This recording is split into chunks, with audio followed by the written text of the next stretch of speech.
Hello friends and dear students. Channel को subscribe करने और लाइक करने के लिए आप सभी दोस्तों का बहुत बहुत धन्यवाद। इसी तरह अपना प्यार बनाए रखें। इसी क्रम में आज हम गणित के कुछ और प्रश्नों को हल करेंगे। चलिए शुरू करते हैं।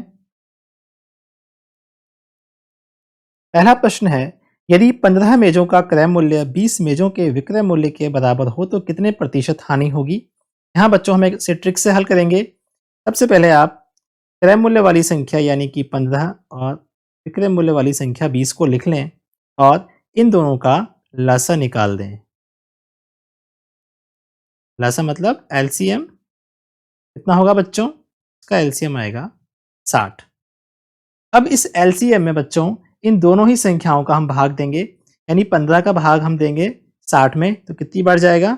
4 बार। तो 20 का भाग 60 में देंगे तो 3 बार। ठीक है, इतना काम हम कर चुके हैं। अब हम इसको आगे करते हैं। देखो बच्चों, सबसे पहले आप बटे के नीचे लिखेंगे एलसीएम को। इस एलसीएम के ऊपर आप लिखेंगे क्रय मूल्य वाली संख्या यानी कि 15, क्योंकि आप जानते हैं कि प्रतिशत हानि या लाभ हमेशा क्रय मूल्य पर ही निकाला जाता है। हम क्रय मूल्य वाली संख्या यानी 15 को लिखेंगे इंटू यहाँ पे लिखेंगे हम अंतर।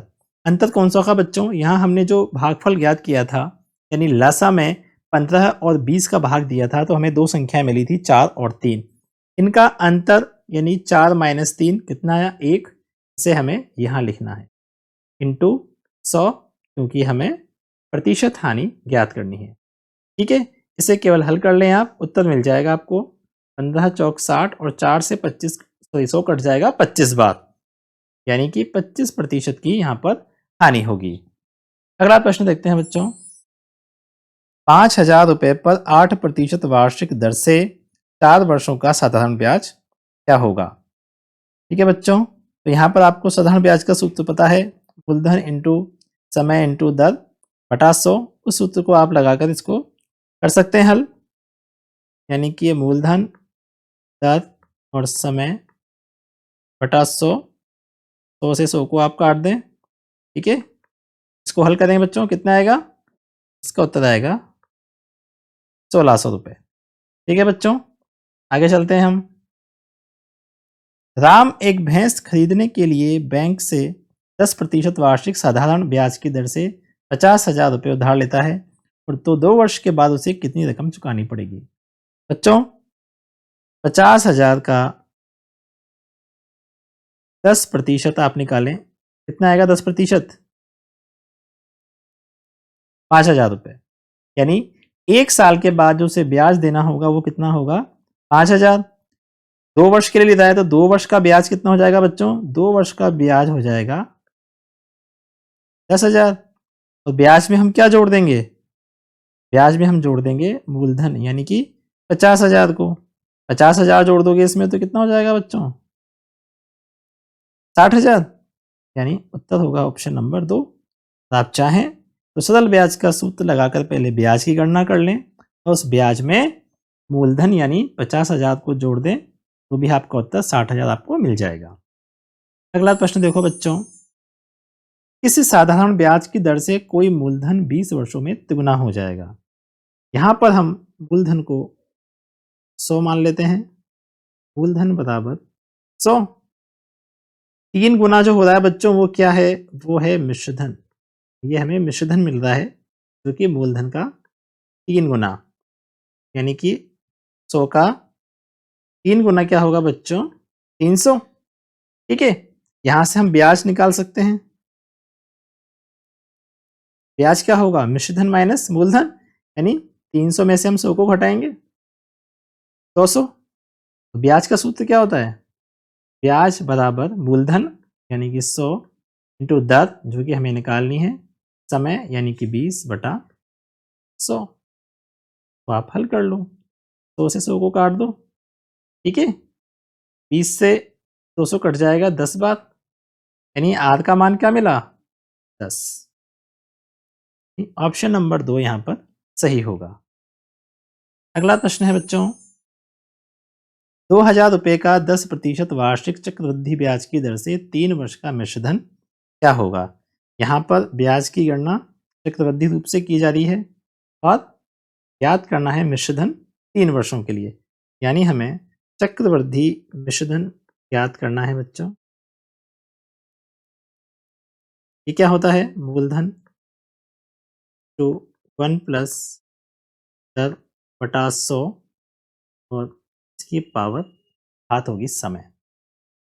मूलधन हमें कितना दिया है बच्चों? मूलधन हमें दिया है 2000 गुणा 1 प्लस 10/100 यानी 1 प्लस 10/100 कितना हो जाएगा ये? 110/100। तो यहाँ पर हम क्या करेंगे बच्चों? डायरेक्ट इसको लिखेंगे 110/100 और जो घात है समय, समय कितना है? समय दिया है 3 वर्ष, ठीक है? यानी आप इसको 3 बार लिख दें। तो 10/100 तो 10/100 इन्हें आप काट दें बच्चों। 2 जीरो से 2 जीरो कट जाएंगी। इन 2 जीरो से आप ये 1 और एक दूसरी जीरो को भी काट दें और ये 100 से 2 जीरो कट जाएगा। आपके पास बचा 2 गुणा 11 गुणा 11 गुणा 11, ठीक है? 11 गुणा 11 गुणा 11 मतलब क्या हुआ इसका? 11 का क्यूब। 3 बार 11 गुणा होता है मतलब 11 का क्यूब। उसका मान कितना होता है? 1331। नहीं, आप 1331 का दुगुना कर दें, कितना आएगा इसका दुगुना करेंगे तो? 2662 रुपये इसका मिश्रधन होगा, ठीक है? अगला प्रश्न देखो बच्चों। एक आयताकार मैदान का क्षेत्रफल 150 मीटर स्क्वायर है और उसका परिमाप 50 मीटर है, तो मैदान की चौड़ाई क्या होगी? क्षेत्रफल होता है बच्चों लंबाई इंटू चौड़ाई। इसका मान कितना है? 150। परिमाप आपको दिया है 50 मीटर। परिमाप क्या होता है? लंबाई और चौड़ाई के योगफल का दुगना, ठीक है? लंबाई प्लस चौड़ाई के योगफल का दुगना ये परिमाप का सूत्र होता है, जो कि दुगना कितना है? 50। तो लंबाई प्लस चौड़ाई क्या होगा? 50 का आधा यानी कि 25, ठीक है बच्चों? अब यहाँ पर आपको क्या करना है? 150 के ऐसे गुणनखंड देखने हैं जिनका योग 25 हो। ऐसे गुणनखंड क्या होंगे बच्चों? 10 और 15। ये 10 और 15 का गुणनफल कितना मिलेगा आपको? 150 और इनको अगर आप जोड़ेंगे आपको मिलेगा 25। इसका मतलब 10 और 15 में से एक तो लंबाई है और दूसरा क्या है? चौड़ाई है। यानी चौड़ाई के मान दोनों में से कुछ भी हो सकते हैं, 10 भी हो सकता है और 15 भी हो सकता है। ऑप्शन में हमको 10 दिया है, सही उत्तर ऑप्शन नंबर 2 होगा। ठीक है बच्चों, अगला प्रश्न देखते हैं। यदि किसी वृत्त की परिधि और क्षेत्रफल के मान बराबर हैं तो उसका व्यास क्या होगा? वृत्त की परिधि होती है 2πr और क्षेत्रफल होता है πr स्क्वायर। दोनों के मान आपको बराबर दिए गए हैं क्वेश्चन के अकॉर्डिंग। तो यहाँ आप क्या करेंगे? एक समीकरण मिल गई है, पाई से पाई कट गया दोनों साइड, और यहाँ पर आप देखें आर स्क्वायर का मतलब क्या होता है? आर गुणा आर। तो यहाँ क्या बचा? 2r का मतलब ये एक आर भी इससे कट जाएगा। आर बराबर 2 मिला, त्रिज्या कितनी है? 2। व्यास क्या हुआ? त्रिज्या का दुगना यानी कि 4। नंबर 4 यहाँ पर सही उत्तर होगा। उस घन का आयतन क्या होगा जिसके विकर्ण की माप 4√3 है? यहाँ पर जो आपको मान दिया गया है 4√3, ये वाला विकर्ण है बच्चों। आप चित्र में 4√3 और इस विकर्ण का जो एक्चुअल मान होता है यानी कि सूत्र जो उसका होगा वो क्या होता है? a√3, ठीक है? इसका मान कितना दिया गया है हमें? 4√3 के। यहाँ पर √3 से तो √3 कट जाएगा। a बराबर क्या मिला? 4। और घन का आयतन क्या होता है? भुजा का क्यूब। यानी आपको क्या करना है? अब इन दोनों का क्यूब करना है, का घन करना है। 4 का घन क्या होगा बच्चों? 64। यानी सही उत्तर क्या होगा? ऑप्शन 3। ठीक है बच्चों, अगला प्रश्न देखते हैं हम। यदि दो घनों के आयतनों में 27:1 का अनुपात है तो इनकी भुजाओं में क्या अनुपात होगा? बच्चों आयतन जो होते हैं वो क्या होता है? भुजा का क्यूब। यहाँ पर दो घन है इसलिए हम a1 a2 लेते हैं और आयतन के लिए हमने इनका क्यूब किया तो हमें वो कितना मिला? अनुपात 27:1। आपसे भुजाओं का अनुपात पूछा गया है तो हमें क्या करना पड़ेगा? दोनों ही तरफ का, दोनों ही पक्षों का हमें घनमूल लेना पड़ेगा। यहाँ हम घनमूल लेंगे तो क्या मिलेगा हमें, A1/A2। 27 का घनमूल करोगे आप तो क्या आएगा बच्चों, 3। 1 का घनमूल क्या होगा, 1, यानी ऑप्शन नंबर 1 यहाँ पर सही होगा। ठीक है बच्चों, घनमूल समझ गए ना आप। 27 के गुणनखंड क्या होते हैं, 27 के गुणनखंड होंगे 3 गुणा 3 गुणा 3, और घनमूल में हम क्या करते हैं, 3 का एक पेयर बनाते हैं, उनमें से एक अंक को चुन लेते हैं। ठीक है, ये इसका घनमूल है, यानी 3 का घन तो क्या है 27, 27 का घनमूल 3। ठीक है बच्चों, अगला देखो, यदि दो घनों के आयतनों का अनुपात 64:27 है तो उनके संपूर्ण पृष्ठीय क्षेत्रफल का अनुपात क्या होगा। बच्चों जस्ट हमने अभी इसको सॉल्व किया है, भी हमने देखा था आयतन का अनुपात यानी A1³ A2³, इसका मान आपको दिया है 64:27, यानी यहाँ से आप क्या निकाल सकते हैं बच्चों, यहाँ से आप A1/A2 यानी इनकी भुजाओं का अनुपात निकाल सकते हो। दोनों का हमें क्या करना पड़ेगा, का घनमूल लेना पड़ेगा। 64 का घनमूल क्या होगा 4, 27 का 3। अब आपको भुजाओं का अनुपात मिल गया है तो क्षेत्रफल के अनुपात के लिए क्या करोगे आप, इनका वर्ग कर दोगे।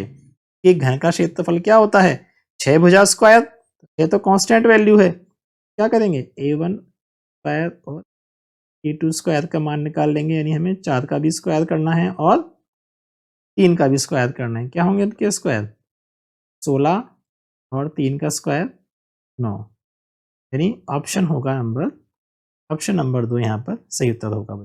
ठीक है, पहला प्रश्न देखो, किसी घनाभ की भुजाओं का अनुपात 1:2:3 है, इसका संपूर्ण पृष्ठीय क्षेत्रफल 88 वर्ग सेंटीमीटर है, तो घनाभ का आयतन क्या होगा। बच्चों घनाभ का जो संपूर्ण पृष्ठीय क्षेत्रफल होता है उसका सूत्र होता है, आप जानते हैं, 2 गुणा